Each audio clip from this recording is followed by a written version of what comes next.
Hammaga salom qizlar. Bugun sizlar mani bir puli vlogim bilan tanishib chiqasizlar. Men o'zim haqimda ham qisqacha aytib o'tmoqchiman. Men 2002-yilman. Ismim Farangizxon va mani ikkita farzandim bor. Ya'ni men ikkita farzandning onasiman. Eng chiroyli maqom ona maqomidaman. Hozirda ikkita farzandimga qarab, tarbiya qilib uyda o'tiraman. 2020-yil 12-sentyabr meni eng chiroyli yoshim 18 yoshimda. Bizni to'yimiz bo'lgan va mana to'yimizga ham naqd 6 yil bo'lyapti ekan. Shu 26-yilda 6 yil bo'ladi, xudo xolasa.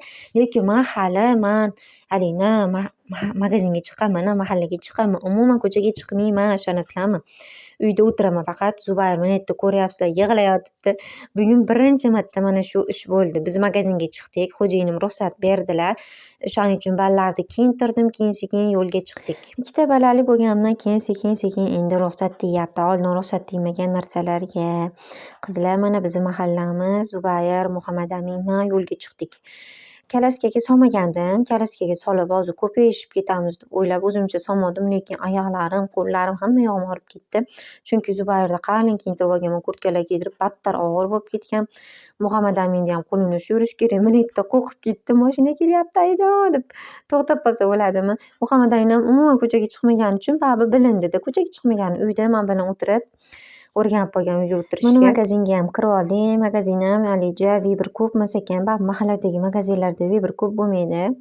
Mayda-chuyda narsalar olib qaytdik uyga. Muhammad Aminga men o'zingiz ko'taring desam ham ko'tarib ketdi. Kerak yukda og'ir yo'q deydi-yu. Mana bizning mahalla, mana bizning uyimiz. Mana shu hovli. Og'rimagan boshim og'ridi. Uyga kelib bilinchi boshlab hamma yoq to'zigan, ballar injoli qilgan. Zubayr bu yerda injoli qilib, yerlarda ushab, og'zimga qo'lini solib bilmayman nimaga, lekin og'zim o'ynashni yaxshi ko'radi. Uyga kirib multfilm bilan jichcha aldadik ballarda. Buni multfilmda ko'rgan bo'lsangiz, ajoyib multfilm ekan. Kichkina malika aqlvoydan beryapti. O'g'lim buni jinnicha malika deydi. Ismi jismiga mos. Ko'proq o'g'lim tanlagan ism o'ziga mos. Ballar bilan shunaqa qilib vaqtim o'tib ketadi. Muhammad Amin hali Человек-паук Moskvaga magazindan shuni o'ynab yurdi kun bo'yi. Bitta o'yinchoq olsa ancha o'ynaydi, yaxshi. Zerikmaguncha o'shani o'ynab yuradi. Keyin yana oshxonaga chiqib, ballarni yupatib olganimdan keyin bilinchini davom ettirib o'rab oldim hammasini. O'ynakka qo'limga sochiq tiqib olganimni hozir videoda ko'rib turibman qizlar.